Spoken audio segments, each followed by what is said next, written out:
మీ దగ్గర నుంచి మీ పిల్లలు ఈ పాయింట్లు నా దగ్గర నుంచి అబ్జర్వ్ చేసి వీళ్ళు నేర్చుకుంటే మంచిది, వీళ్ళకి హెల్ప్ అవుతుంది అని అనిపించేవి మీకు ఏమైనా ఉన్నాయి సార్ పర్సనల్ గా? క్యాచ్ చేయలేదు వాళ్ళు నా మన దగ్గర నుంచి ఇది నేర్చుకోవాలి అనేంత గొప్ప పాయింట్ నా దగ్గర ఉంటాయి కదా, అదే అడుగుతున్నా. అదేం లేవు. నాకన్నా పిల్లలు చాలా బెటర్గా ఉన్నారు తీసుకుంటే. కాకపోతే నేను ఒకటే పిల్లల దగ్గర నుంచి నా ఎక్స్పెక్టేషన్, పిల్లల నుంచి నేను ఏం ఆశిస్తాను చెప్తాను నేను. ఇది ఇది చాలా ఇంపార్టెంట్ కమ్యూనికేషన్స్.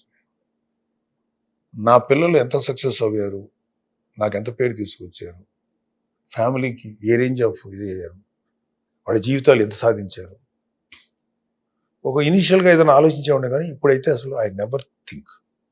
అసలు నా పిల్లలు ఏదైనా సక్సెస్ అయినా వాళ్ళే ఎంజాయ్ చేస్తారు, తప్పు చేస్తే వాళ్ళే ఇదవుతారు. కానీ నాకు కావాల్సింది ఏంటంటే, are my children happy or not? నా కొడుకు నా కూతురు సంతోషంగా లేని రోజున, హ్యాపీగా లేని రోజున, వాళ్ళు ఒక సూపర్ స్టార్లు అయితే నాకేంటి, సూపర్ ప్రొడ్యూసర్స్ అయితే నాకేంటి, సంతోషంగా లేని నా కూతురు, సంతోషంగా లేని నా కొడుకు, హ్యాపీనెస్ లేని వాళ్ళు ఏ రేంజ్కి వెళ్తే నాకేంటి, ఏమక్కర్లేదు, వాళ్ళు హ్యాపీగా ఉండొచ్చు, అది ఎనఫ్. అదే రేంజ్ అంతే. నాకు అది చాలా ఆనందాన్ని అసలు. నువ్వు హ్యాపీగా ఉన్నా నా కొడుకు అన్నా నా కూతురు అన్నా, that is my biggest gift. నేను అదే ఎక్స్పెక్ట్ చేస్తాను, నేను అదే చెప్తాను పిల్లలకి. అండ్ ఏ తండ్రి కూడా పిల్లల దగ్గర నుంచి నువ్వు ఇంత అవ్వాలి, ఇది సాధించాలి. ప్రపంచంలో సాధిస్తేనే గొప్పోడు కాదు, మనిషిగా పుట్టడమే అదృష్టం, అది చాలు.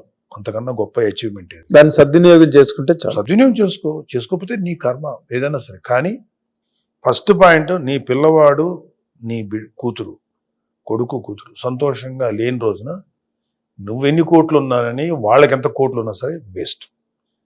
నీ కొడుకు సంతోషంగా ఉన్నాడు, డబ్బులు లేవు, అది ఏదో చేస్తాం, ఏదో పని చేసుకున్నాను, సంతోషం. సో నీ పిల్లలు సంతోషంగా లేని రోజున నీ ఏ అచీవ్మెంట్ ఏది కూడా వేస్ట్. అందుకని పేరెంట్స్ ముఖ్యంగా ఆలోచించాల్సి అదే అంటారు, let your children be happy. నా బిడ్డ, నా కొడుకు, నా కూతురు సంతోషంగా బతకాలి. అదే purpose of life is to live happy. అంటే అది పర్పస్ అని కాదు, అదే ఉండాలి, వేరే ఆప్షన్ లేదు నీకు.